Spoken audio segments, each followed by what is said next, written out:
Sloan Skellion is an insurance and financial service specialist, State Farm agent, and he's licensed in DC, Maryland, and Virginia. Welcome back to the Hairdresser Strong Show. I'm your host, Robert Hughes, and today I have with me Sloan, and we are going to talk all about insurance. Yes, you might not think this is a sexy topic, but this is super important for you to know, whether you're a licensed stylist working for somebody else, or a 1099 contractor, or a salon owner with employees, or a booth rental. Today, we're going to talk about 1099 contractors and in the industry, and some of this applies to you as a stylist, even if you're working for somebody else. So definitely want to check this out. Thank you so much, Sloan, for coming on the show. Thank you for having me. Really appreciate this. And so everyone, Sloan is my insurance agent. I've hooked him up with a number of people and for insurance, and it's always great to have a conversation, and he can go in depth and answer all your questions. So why don't we just start off, Sloan, by telling us a little bit about you and your working as an insurance agent, and then we'll dive right in. Okay, yeah. So again, my name is Sloane Skellion. I've been a State Farm agent for 7 years. Before that, I was in sales, and then the opportunity presented itself. And insurance is State Farm's a great name. Most people have a positive opinion of State Farm, and joining their company was a big decision. But once I made that commitment, I'm very happy for the career change. And like most of you, I'm also an independent contractor. We're 1099s. We're not W-2s. So with that, I have a whole separate insurance needs for myself, for my employees, my office, and in my profession. Yeah. All right. Awesome. It's an awesome segue into it, actually. So if I'm a hairstylist, and typically if I work for somebody, then I don't have most places don't offer insurance. Some places will. I've interviewed some salon owners that offer long-term disability insurance, and some that will sign you up for. They'll have a group policy at the salon for short-term disability. But then as a 1099 contractor, which is what I am now, and I have, as I have the short-term disability. I need to get long-term disability, but also I have business coverage. So why don't we start with this short and long-term disability? And could you talk a little bit about that? Yeah. So basically, what disability is? It's insurance that covers you in the event that you are unable to perform and do your job. Basically, let's say you guys work with your hands a lot, and let's say you broke your arm, or you damaged your hand, you were unable to work. Well, if you had a disability policy in place, what happens is basically you file the claim, and then basically you go see a doctor, and they will they'll figure out what the problem is, but then we'll get that official diagnosis and submit it with the claim, and then you'll have income coming in while you get better, while you get better. And short-term disability is 0 to 3 years. Long-term can be up until age 67. They're two different. The pricing's a little different, but short-term, long-term, it can go all the way to age 67. Oh, it's a little more expensive, but you can have that. So short term is 0 to 3 years. That's interesting. Yeah. I think I have a policy not with State Farm, but I have Aflac, and I think they only cover me up to 6 months. Does that sound right? 6 months. Well, meaning disability. Yeah. Yeah. So in Aflac, they're kind of like the big player in that space. I'm every company is different. They'll offer different, and that might be a more, the less the benefit period is probably not as expensive. It's not as expensive to pay for that. And a lot of times 6 months, a lot of times, that's about as much time you need for your, to heal from your injury, whatever that is. Right. But again, I can't speak to them. Everybody's different. So if that have so an example, like I had neck surgery, and I was out for 6 weeks, and I basically still part-time, and it's been almost a year, and I got 6 months worth of, well, I got paid for being out of work for 6 weeks, and then I also got paid for being part-time for the rest of the 6 month period. And but then it ended, and I'm still part-time, and I don't know when I'll go back to full time. I probably needed, another 6 months, honestly. So that's good to know that there are short-term disability policies that are longer, that have a longer term. Yeah. And again, and basically base it off your 1099s. We look at what your income is, and then you plug that in, and then you basically your profession. Each profession has a different category, so. Salon owners and like myself in the insurance business, working in an office, you kind of have a better rating than, let's say, a roofer, or a contractor, a tree guy. Those guys are higher risk because they're out, in the elements, but you being in a more, basically, with not much is going on in an office space or a salon, Right. So right. you do have a better rating. So it keeps the premiums down. So let's talk about that. So when if I want to come in and I'm going to be like, okay, I want to hook me up with some short-term disability. So you said you look at my last tax returns. We look at your income. We look at your income, and then again, your job code is what we call it, internally. And then one thing, once we start going over premium, basically they'll on disability, they will do they won't check your medical records, but they'll do a just kind of a soft inquiry on your, if you have any medical history, either scripts, prescriptions, or any treatment that you've had. So they do ask that. You have to answer. It's a pretty simple application, but you do have to answer questions about medical history. So hold on, sorry. So does that mean like pre-existing conditions would impact your ability to get coverage, or would it just make your coverage more expentive? Or could it mean you're not coverable?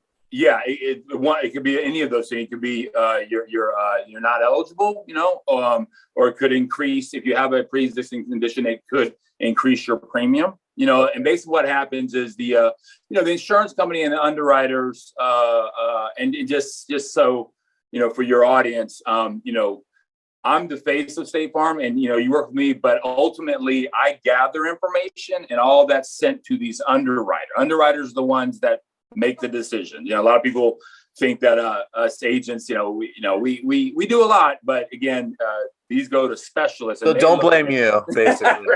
Gotcha. Everybody yells at me for price increases and stuff, but we gather the information, and then we pass it on to the underwriter, and they'll look at your age, and then look at this medical history to, make sure that, they want to take on the risk, basically. So how much, if I say I make $100,000 a year, just to give you an example, and I wanted to get coverage, but I didn't need $100,000 a year's worth of coverage. Mm-hmm. Could I opt for a less expensive policy that would say, pay me out the equivalent of $50,000, or how does that work? You can choose. So basically, when I do the application, I look at your statement, see what your income is, and then you can basically put in say 100,000, and then you put in max benefit. You basically just click on there, and then it'll tell you what you will get with that income, and then you can lower that if you want, which will bring the premium down on your policy, once it goes. So you don't need the whole amount. You don't have to. You're not required to take the whole amount. So okay, so if I'm making, say, another simple round number, if I'm making $1,000 a month in my income, am I going to get $1,000 a month worth of coverage? They again, there's an algorithm that they use. You won't get your full income back, but you'll get like between 66 and 70% of that. Okay. And then also another thing to think about, and I'm not sure what you have with Aflac. So there's a thing on all these policies. There is what's called an elimination period. Okay, and I don't know if did you have that with Aflac? I believe, I don't know. It was so long ago. Okay, so what it. that is, so basically, what it is you can choose 30, 60, 90, 180 days. So basically what that means is these benefits will kick in after 30 days, 60, and you choose 30, 60, 90. And the longer you wait, the less expensive it is. If you choose 30 days, because basically what happens is something happens to your hand, you go in for the doctor, he diagnoses it, there's you got a nerve issue, whatever. Basically we get that, and then now from that day, 30 days from there, then your benefit kicks in. Okay. When you file the claim, so, and some people say, well, if that's the case, then this issue that I have in my hand may be gone in 30 days. That's true. So it's kind of like skin of the game. Basically, you pay your premium. Sorry to cut you off. I want to make sure I understand. When you say elimination period, are you saying at the beginning of your policy, you might have to wait 30, 60, 90, 180? Or are you saying per injury and per claim, I have to wait 30, 60, 90, 180 days? It's per claim. Per claim that prevents you from doing your job. Yeah. So I could go 60 days and be not work for 2 months, but not get paid unless it goes over the 60 days. And then once you get, then you start collecting. And again, that also impacts premium. So if you choose a shorter elimination period of 30 days, and then you start collecting after that first month, then the premium will be a little bit higher. If you choose 180 days, which it just seems kind of, it's like, why? That's that's 6 months. The premiums are lower, but that's probably a more serious, injury. But again, the premiums are lower. And that's for short-term disability. Is that also for long-term disability? Yes. So let's jump over to long-term disability. Is there any of the information that you shared that is different between short-term and long-term disability? The premium for long-term, actually, believe it or not, long-term premium is a little bit higher because, again, let's say, Rob, let's just say that now, let's just say that, your profession and something terrible happens to your hand where you lose fingers, and you can claim up until you're 67 years old on this because you're not, so this thing's paying out every month, up until 67. So, and, if you're a young person, that's 30 years, and so that's why long-term tends to be a little more expensive because it can go, Gotcha. till you're 67. So, but that also has an elimination period, I'm assuming. Okay. And are those elimination periods longer or are they about? No, they are the same. They are the same. Yeah. Okay. Yeah. So the higher premium for longer term coverage, basically, if I can't be a hairdresser anymore, I want to have some sort of long-term coverage. If it's not my choice, because of, does this cover mental health? That is a good question. Let's see. I'll have to get back to you on that. Mental health. That's a good question. Yeah. Good question. Cool. We can, we'll circle back for the audience to let them know. And then if anybody has any questions and you're in the DMV, then you can definitely reach out to Sloan. Okay. So we got short-term, long-term disability. Now I just want to do a little, industry service announcement here real quick. If you are younger and listening to this, do not make the same mistake that I did and not get long-term disability. Am I correct to say that it's cheaper if you get it earlier in life, or is that not inaccurate? Is that yes? Okay. Yes, it is significantly cheaper. It's just like life insurance. It's less expensive, but again, when you're younger, believe me, I made the same mistake myself. I didn't get life insurance when I was younger because I'm living, my money's going to go out. I'm not thinking about that stuff. And as you get older, it does, which it should. You get older, stuff starts happening. Your body starts breaking down, but it is more expensive as you get older. And number two, Robert, I do want one thing I do want to point out real quickly, and I know we'll talk about life insurance, but one one important thing, and another mistake that I made is, so I opted in on my group life insurance at my old company, and I was spending, I maxed it out, and I was spending, I paid for it my paycheck every 2 weeks. And I was spending about $150 a month, for maxing up my life insurance, when I should have gotten a policy with like State Farm or a separate person so it doesn't matter where I go, meaning I can change jobs.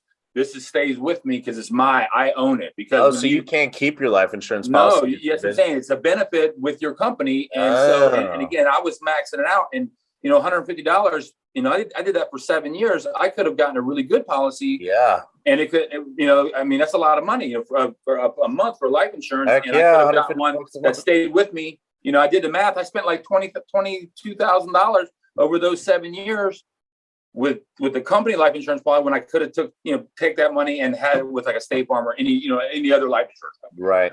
Well, so, I know from personal experience, my wife is 7 years younger and healthier than me, and we applied for life insurance, and I think my premiums were like double or more than double than That's hers. Correct. So like definitely, like, while you're still in your 20s, this is not financial or any sort of advice. This is my personal opinion, is that everyone should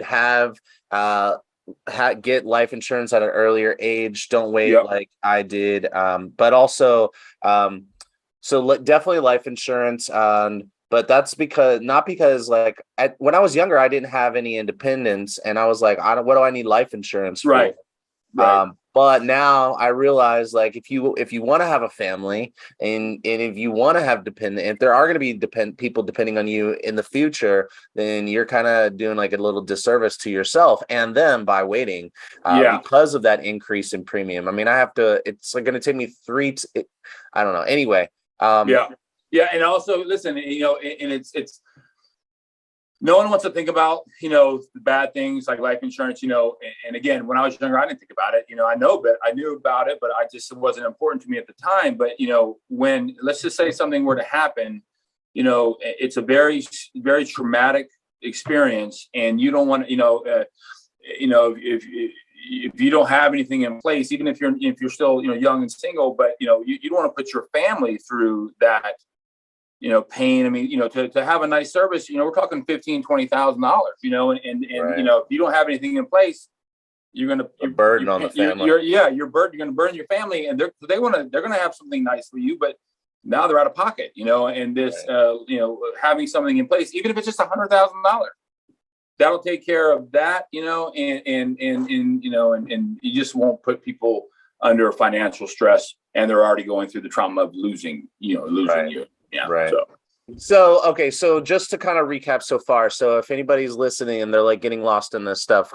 So we got short-term disability is going to protect you from anywhere from 0 to 3 years if you're injured, but it's not permanent. And as a independent contractor, if you're running your own suite, if you rent a chair in a booth, even if you're an employee and your business and your company doesn't offer it, I would definitely get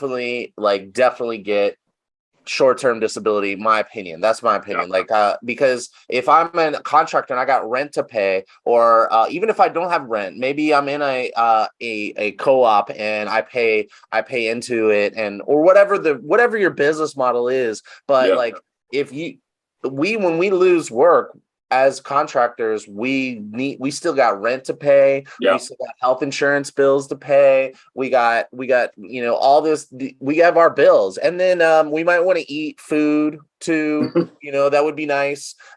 So like short-term disability, I just want to hammer it in, and just say that's my personal opinion.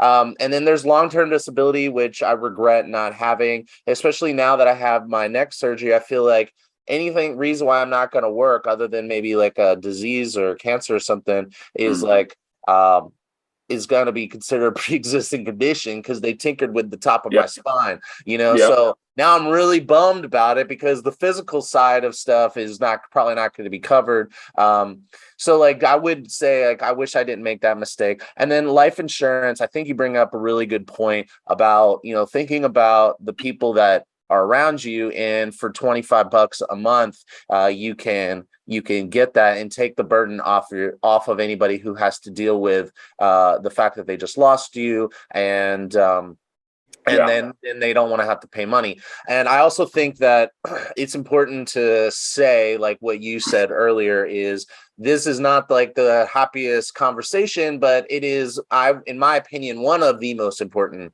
as a stylist, a person who works with their body. They have to be physically present. They have to use their hands, and it takes a toll. So anyway, so that's where we're at. So now, and then you just mentioned liability and business insurance. So we got the three talked about: short-term, long-term disability, and life insurance.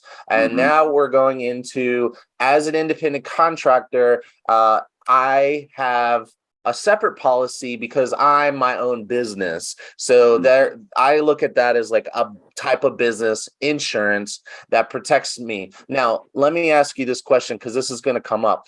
If I pick myself as an LLC, why do I need insurance as a business, as an independent contractor? Do I need that extra business coverage? Yeah. So an LLC, meaning that now you're not, if something were to happen, you're not being, to say, sued under as an individual, you're doing as your company. Is that what you're saying? Yeah. As an LLC. Yeah. I mean, basically,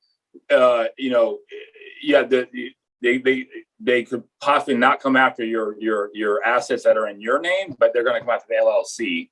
So they'll take all my business, basically. Yeah, I'm an LLC, and I have coverage that covers both me personally and my LLC.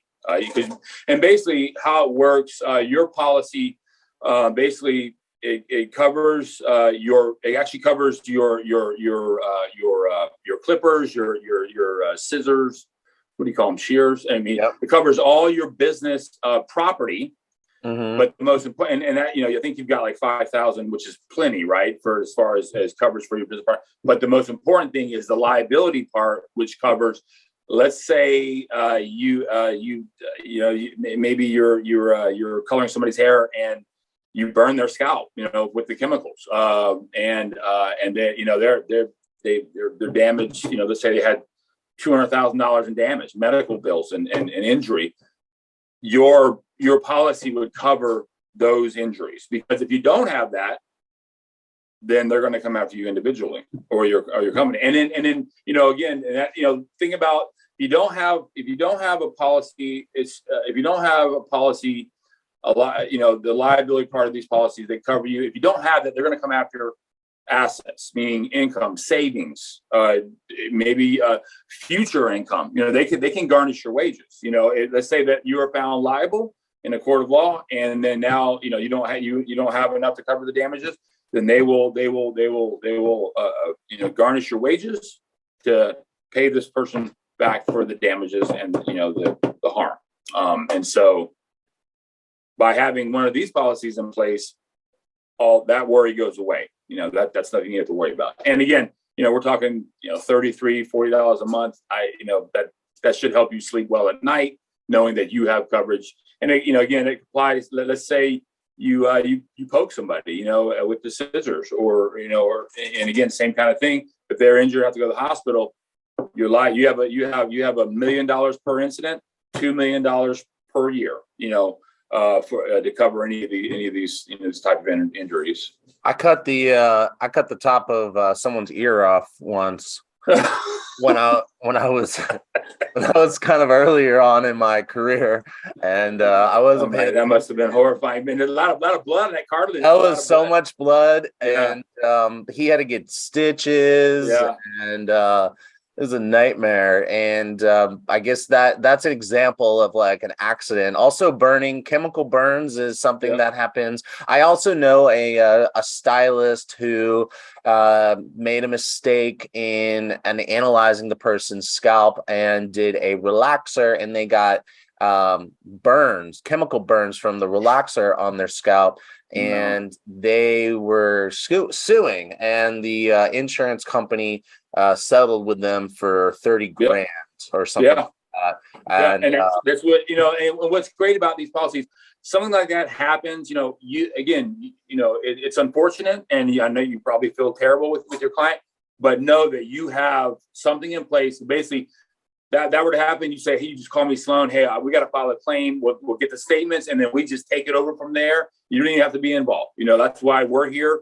We'll get them squared away. We'll have them send all their medical, all their treatment bills. They all come to us directly, and we pay them directly. So that, it's just, that's one thing. You don't, once a claim's filed, our claims team whole special, they just take it over from there. You don't do anything else. Yeah, because from what I understand, even if you're an LLC, it is there are certain ways in which someone limited liability coverage does not, like, person can go beyond, like, be beyond that LLC. So if you own a home but like, I didn't even know they could garnish your wages. Like the fact that if even if you don't own any assets, you said your income is an asset. So every time you try to make money, you're going to have to, pay a percentage of that, I guess. That's correct. Yeah. So what you're saying is, like, we've been spending this whole time talking about how how in the salon things can happen and why we need coverage,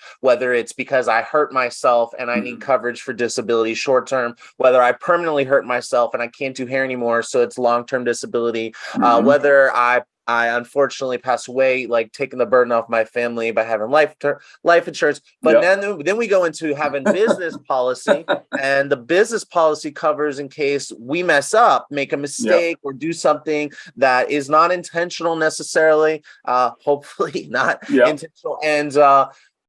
But now, that's like a liability coverage. That's what that would be called. The business policy. I mean, but you have property. Your business property is covered. You always have property coverage. But the big one is the liability part. That's why you want. Okay, so a business policy that gives you the liability plus property coverage, and also, like, okay. So what about and then you said, well, if something happens outside that has nothing to do with the business. If you get hit by a car, or you hit somebody with your car, or something happens, or say you have, what about, like, I've heard stories, like if you have someone at your house and they slip and fall, or you have like something like that, like they could sue you, for example. You can be sued. So unlike your business policy, what's in that scenario, so basically, for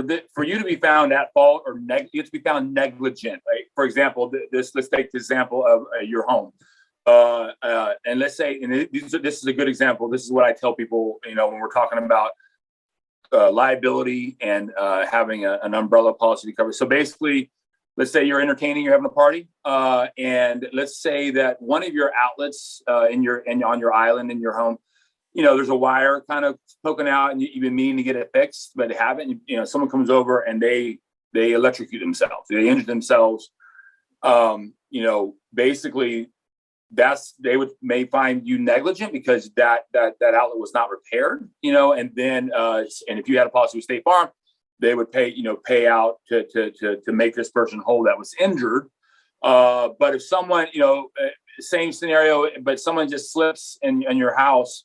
Maybe a piece of ice was on the floor, or they just slipped for no reason, more on them.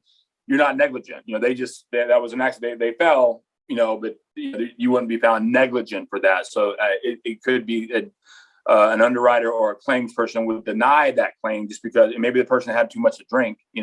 Right. You could just say they were drinking, and that they couldn't file a claim against you or on your homeowner. In the car, someone told me that if you have a person that comes in and cleans your house and they're not with a cleaning company, and so they don't have their own insurance, and they fall while they're performing services, then they could sue you. Yes, they could. Yeah, or okay. Could, so so like a renter's policy, would that cover that kind of stuff? Yes. Yeah. Okay, renter's policy, they all have liability. Yeah. How about a homeowner's insurance policy? Yeah, a homeowner's also. Yeah. So basically, they both have liability. And they work differently. But a renter's policy has your personal property, And then it has some liability coverage. A homeowner's covers the dwelling and all everything inside of that house. And then you also have the liability portion of that as well. Okay, so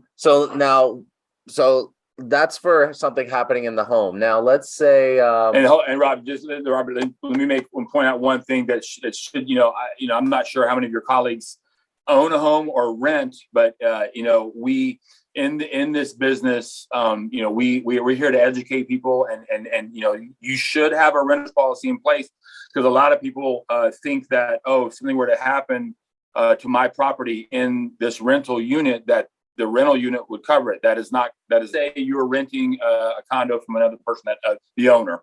Basically, if there is water damage in that unit and it damages your things, if you don't have a renter's policy in place, there is no coverage for your things. Meaning, I had a customer had a MacBook, and he thought that basically water came in and damaged his bed, and he had his MacBook was on the bed. And he was under the impression that the condo owner had coverage. Condo owner has coverage for the condo itself, the appliances, some liability, but not the personal property of the tenant. And so it's very important if people, because a lot of people don't think that they need renter's policy. If there's damage to your personal property in this, you don't have a renter's policy, there is no coverage. So you're out of pocket. Basically, let's say there was a fire, or smoke, or there was a fire and there was so much water. We're trying to put out all the fires that they damage all your furniture, linens, your clothes, electronics. You don't have a renter's policy in place, there is no coverage. And a renter's policy is very inexpensive. $10 a month, okay. $12 a month. Okay, $12 a month for renters. So if you're renting and you don't have renter's insurance, you should definitely get it, because there's so many reasons to get that. I want to go back real quick to as we start to kind of like wrap this up. But I want to so we talked about what happens if I hurt myself and I can't do hair for a short period of time. That's short-term disability. What happens if I can't do hair for the rest of my life, and that's long-term disability? It'll cover me up till I'm 67, and then I can file for Social Security. Yeah, right. At that point, that's correct.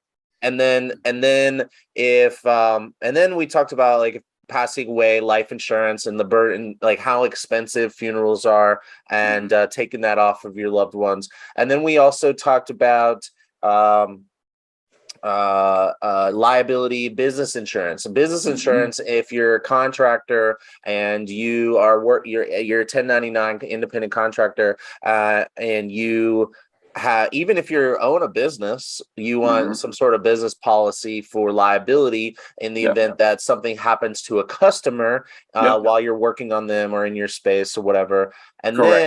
And then also, if you're driving, if something happens to somebody in your home, that could be a renter's insurance or homeowners. But if something happens like while you're driving to work and you are in an accident and you hit somebody and it's your fault, and the coverage is beyond what the auto insurance would cover, then they could come after your personal assets, right? I mean, that is correct. And it's important. So again, when people are shopping for insurance, a lot of people, it's all about price. They just, it's about price. But and Robert, you do a great job. Like I've known you now, and you, like myself, I'm a sponge, and I want to ask a million questions.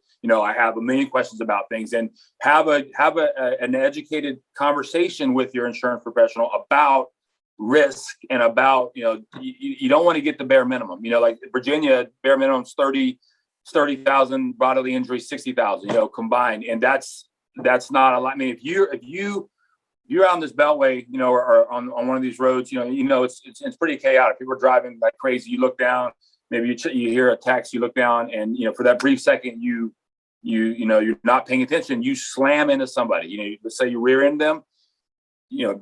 Major neck injuries, and they have to call an ambulance to airlift them out of there, and we're talking several $100,000 in damages. If you only have 30,000 in coverage, that's what, these personal injury lawyers that you see on TV, that, Science and Kirk, that's what they do. They'll, and again, you may not have assets. you may not have a lot of savings. They'll come after that, but then they will garnish your wages for a long, again, that's why you don't have the bare minimum, so you can protect yourself. Because when you do the bare minimum and then you bump it up to, let's say, $100,000, $150,000, the increase in premium is not that much. It's not that much higher, but you are at risk getting the bare minimum. We don't, that's a state specific requirement, but that's nowhere near enough. Well, I think this is really great. I think we cover like a wide gamut here of everything. I think we touched on majority, if not everything, maybe not everything, but a majority of like some of the most important topics. And hopefully this gets a conversation started and the wheels turning, and all of you listening and watching this. I want to make sure to say something here, like, why did I bring Sloan on to the show? Like, I believe that insurance, when I was younger, I was in an insurance agency, like when I was first getting my first car. And I still remember this sign that said something and along the lines of, insurance isn't here to be like a burden on you when it comes to the monthly fee, but it's here for when there's an emergency and catastrophe. And it never really sank in until years later. But now I'm a huge believer in insurance. Like, I don't want to worry about anything. I got enough worries about, being the best of my game and cutting and like learning more and more about color and worrying about my customers' experience and like, what am I going to do with like my entrepreneurial drives? If any of you out there are entrepreneurial, which you probably are if you're watching the show, because I don't know how many people watch the show who aren't entrepreneurial. And so like, that's what this whole show is about. I implore you to like heed this and listen up and, definitely like consider the importance of insurance. I personally have been on the receiving end of getting paid out by insurance companies because of very unfortunate events many times. I'm so glad that I swallowed it and bit the bullet. But I would also want to say this: if you think that you're going to go into business for yourself and you're going to not get insurance, then I think that is a very poorly advised decision, borderline on not intelligent. Like, I don't think anybody should ever go into business or be independent or anything like that without short-term disability and business insurance, business coverage, at least minimum. That's my personal opinion. And if you don't have at least those two, then I don't think you're making a smart decision. And I will stand firm on my. I know some people are not going to like this, but that's well. And also to that point, Robert, let's just say you're an entrepreneur and you want to open up your own business, your own salon. The building owners, they require these insurance, this insurance. So insurance. Yeah, I mean, again, everybody hates insurance and you hate people, but it's just, you got to pay to play, and it's just part of life. It's just exactly. You got to do it. It should be considered when you're doing your budget and writing on your numbers. How much does color cost? How much does my shears cost? How much does a shampoo bowl cost? Don't forget, how much does insurance cost? And is this going to protect all the money I'm putting in to this business from day one? You should be thinking about that. That's correct. Awesome. Well, thank you so much, Sloan, for coming on the show. Glad to help, Robert. Thank you. This was awesome. And if you're listening on podcast, please give us a rating and follow us. If you're watching on YouTube or Instagram, please leave a comment below. Please press like, subscribe. It helps support the channel. It gets us in front of more people. So if this was good for you, make sure to share the video. And don't forget, insurance is super important. And on my list of things that are important, I would put insurance way, way, way, way, way up. Yeah, that's good. Awesome. All right, man. Well, have a good one. All right, take care. See ya.